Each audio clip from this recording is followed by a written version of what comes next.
Every year, August 6 is observed as Quit India Day, a movement started by father of the nation, Mahatma Gandhi, to launch a mass civil disobedient movement, Do or Die call, to force the British to leave India.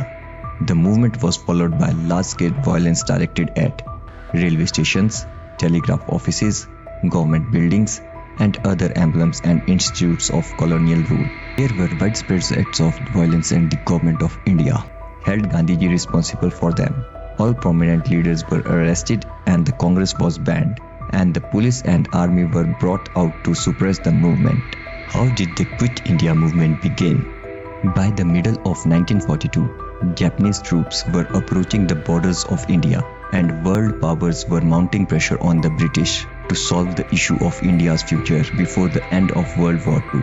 Thus, in March 1942, the British dispatched a committee led by Stafford Cripps, a member of the War Cabinet, to India to discuss the British government's draft declaration. The draft granted Indian dominance status after the war, but otherwise conceded few changes to the status quo.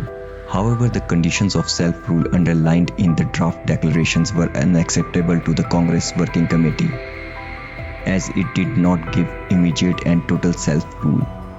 Subsequently, Mahatma Gandhi called for the Quit India movement.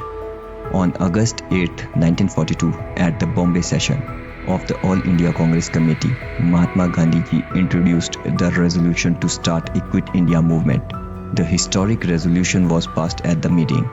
Subsequently, Gandhiji gave a fiery speech at Mumbai Gwalior Tank Maidan, also known as Agast Kranti Maidan, marking the beginning of the Quit India movement. After the Quit India movement was officially declared, Aruna Asaf Ali hosted the tricolor on the Gwalior Tank ground. And on the night of 9th August, and all senior leaders of the Congress, including Jawaharlal Nehru, Abul Kalam Azad, and Mahatma Gandhi, were arrested on charges of sedition. The British not only arrested the entire INC leadership, they remained incarcerated till the end of the Second World War in 1945 without trial. With the entire leadership of Congress incarcerated, the British managed to suppress the most citizen-led initiatives and demonstrations by 1944. Later, Ram Manohar Lohia had written to the British government, stating that it had killed nearly 50,000 Indians during the movement. By the end of World War II, Britain's position in the world had changed dramatically, and the demand for independence could no longer be ignored. This is why the Quit India movement remains an important milestone in India's freedom struggle.